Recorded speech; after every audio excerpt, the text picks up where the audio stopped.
दोस्तों, बात करने वाले एनएचपीसी के बारे में। आज एनएचपीसी बुरी तरह से यहाँ पर फिसलता हुआ देखने को मिला। वाईफाई की बड़ी गिरावट का जो सपोर्ट था उस पर आ चुका है।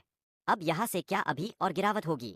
इस गिरावट के पीछे असली वजह है, क्योंकि आपको खुद को पता है। आपने वीडियो को अगर देखा है, इससे पहले किसी का वीडियो देखा, तो आपको पता चल गया होगा कि अमेरिका के आर्थिक जो मंदी है उसके बड़े संकेत देखने को मिल रहे हैं। पीएमआई की रिपोर्ट ने मार्केट को चौंका दिया है, जो कि मार्केट के लिए बड़ा झटका रहा है। तो उसकी वजह से यहाँ पर देखोगे तो मार्केट बुरी तरह से हिलता हुआ नजर आया और 16 लाख करोड़ रुपए का नुकसान हमें होता हुआ नजर आया। तो एक बड़ा ट्रिगर है इसी के टाइम। अभी के टाइम देखा जाए तो मार्केट हमारा 25,000 पॉइंट पर ट्रेड कर रहा था। तो यहाँ पर जो बाउंड्री है, जो मार्केट का बाउंड्री था, उस पर मार्केट था। तो वहां से, जैसे कि आपको पता है कि जब भी कोई भी स्टॉक मार्केट हमें देखेगा तो या तो ऊपर जाएगा या नीचे गिर जाएगा। तो हेलो दोस्तों, आप ये वीडियो देख रहे हैं तो मैं आपको बता दूं कि यह वीडियो ट्रेडिंग से रिलेटेड है। तो यह आप मेरी बातों को मैं मेरा अनुमान बताता हूं। अगर आप इनको यूज़ करते हैं तो इसमें मेरी कोई जिम्मेदारी नहीं होगी। ऐसा तो नहीं हुआ कि उसी लेवल पर हमें देखने को मिलेगा। तो ये चीज नजर आई कि टॉप लेवल से जिस प्रकार एकदम से गिरावट हुई तो प्रॉफिट बुकिंग में नजर आई। अब अच्छे से शेयर में गिरावट में हमें अच्छे बुरे सब शेयर एक रेंज में मिल रहे हैं। मतलब यहाँ पर सभी ही गिरावट में मिल रहे हैं। अब हमें अच्छे शेयरों में पैसे लगाने, बुरे शेयरों में हमें पैसे नहीं लगाने। अब यहाँ पर देखो दोस्तों, चीजों को समझो, क्योंकि आज नहीं देखो, आज की 5-7 तारीख को कंपनी में फर्स्ट के जो रिजल्ट है वह भी जारी करने वाली है। तो रिजल्ट से हमें अच्छी उम्मीद है कि इस क्वार्टर में रिजल्ट कंपनी के बेहतर है। इन कंपनी का जो यहाँ पर रेशो है ऑलमोस्ट 22 के नीचे आता है। हमें 22 के नीचे 21-22 का हमें देखने को मिले, जो कि हमारे आने वाले स्टॉक के बाउंस के लिए अच्छा खासा मूवमेंट बनाएगा। तो अगर डाटा देखा जाए तो आज 5% की बड़ी गिरावट रही है। इन कई लोग तो पैनिक हो रहे, क्योंकि भाई लोगों ने 15 रुपए, 115 रुपए, 100, यहाँ पर जो भी स्टॉक 52 का 100 रुपए के आसपास बाइंग करें, क्योंकि बजट आया था ना, उससे पहले स्टॉक ने क्रिएट किया था तो उसको तेजी थी। उसमें कई लोग फंसते हुए नजर आए। वो कह सकते कि ट्रैप था। उस ट्रैप में कई लोग फंसे हैं। कई लोगों ने अभी भी होल्ड कर रखा है, जो कि अभी के टाइम गिरावट में लॉस में है। तो उन भाइयों का क्या कहना चाहिए? क्या एवरेज करना बेहतर रहेगा या सेल करके निकल जाना ही सबसे अच्छा रहेगा? जैसा कि बता दूं भाई, 5 करोड़ 75 लाख की बड़ी वॉल्यूम देखने को मिली। 571 करोड़ के ट्रांजैक्शन थे। जबकि आपको पता है कि जब भी बजट से पहले भाग रहा था, तब स्टॉक में वॉल्यूम कितनी तेजी के 12 करोड़, 15 करोड़, 20 करोड़ तक की वॉल्यूम हमें देखने को मिल रही थी।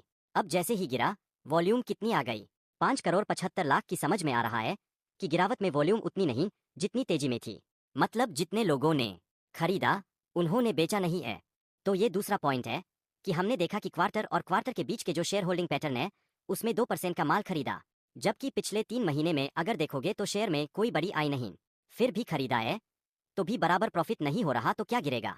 शेयर नहीं गिरेगा, क्योंकि प्रॉफिट नहीं कमाया तो भाई के पास पैसों की कमी तो है ही नहीं। तो भाई तो फिर गिरावट में खरीदेगा। तो वही सिस्टम अभी चल रहा है, गिरावट में बिक रहा है। आपको यहाँ से टोटल बता दूं मैं, तो आपको ये चीज दर्शाई जा रही है कि एनएचपीसी गिरेगा, एनएचपीसी निकल जाओ यहाँ से। दूसरी सबसे मैं बोलूंगी कि भाई अगर मंदी आती है तो भारत का मार्केट भी तो गिरेगा। इंडियन मार्केट क्रैश होगा, बुरी तरह से होगा। ऑलमोस्ट यहाँ पर 20,000 के नीचे आ जाएगा। भाई ऐसा होगा नहीं होगा ये नहीं कह सकता, क्योंकि अभी के टाइम में थोड़ी मार्केट की नेगेटिव मार्केट गिरा, टॉप लेवल से गिरा, टॉप लेवल से गिरता तो एकदम पैनिक सेलिंग आती है। वो चीज हमने आज देखी थी। आप देखो, अगर गिरेगा तो इतना नहीं गिरेगा, कल थोड़ा सा गिरेगा। मतलब कि 2% गिरा तो कल मान के चलो 1.5%, 2%, इतना नहीं गिरेगा, इतना नहीं गिरेगा। ठीक है। अब यहाँ पर एक चीज और समझो मेरी, कि अगर मार्केट गिरा, ऐसा तो नहीं हुआ कि बड़े बड़े प्लेयर केस में हो जाएंगे, पूरी तरह से अपना पैसा निकाल लेंगे, मार्केट में लगाना ही छोड़ देंगे। नहीं होगा भाई।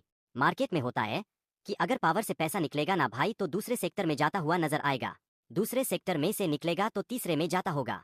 मार्केट से पैसा निकलता है जब किसी सेक्टर को लेकर ऐसा होता है कि मान के चलो कि अभी टाइम गवर्नमेंट तो न्यूट्रल है, ठीक है, न्यूट्रल गवर्नमेंट, सब सेक्टर धीरे धीरे ग्रो कर रहे, बट जैसे ही कुछ आर्थिक मंदी आई, कुछ विपत्ति आई, तो लोगों ने देखा कि इस विपत्ति में कौन सी चीजें काम आने वाली है, कौन सी चीजों को लोग अच्छे से यूज करेंगे, तो उस सेक्टर में पैसा लगा देंगे। जैसा कि कोरोना का टाइम आया था तो फार्मा सेक्टर में हमें पैसा लगता हुआ नजर आया, वहां पर अच्छा खासा रिटर्न भी बना।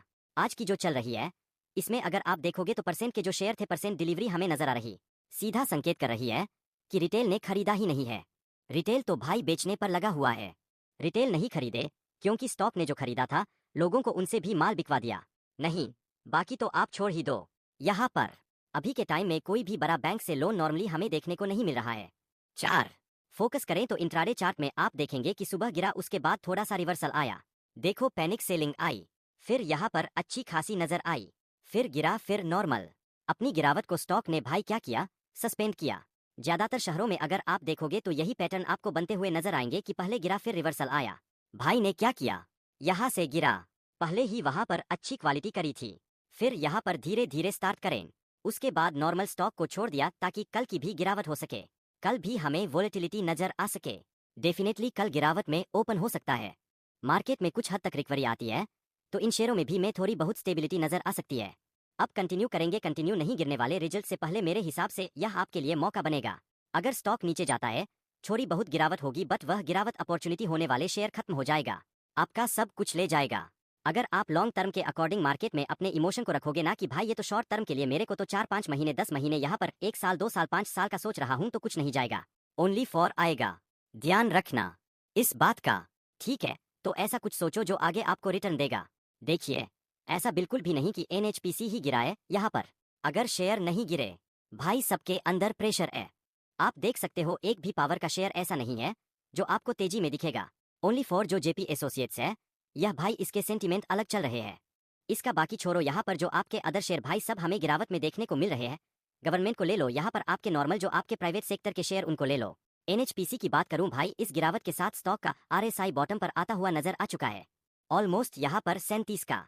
अब आप देख लो, देखो मार्केट का एक रूल होता है, जब भी कोई RSI का RSI गिरता तो अगर कोई नेगेटिव डेट आती है तब जाकर RSI हमें 5 के बीच दिखता है, बाकी ऐसे ही RSI के लेवल से रिवर्सल कर जाता है। तभी मार्केट के करेक्शन की वजह से RSI दिख रहा है बॉटम।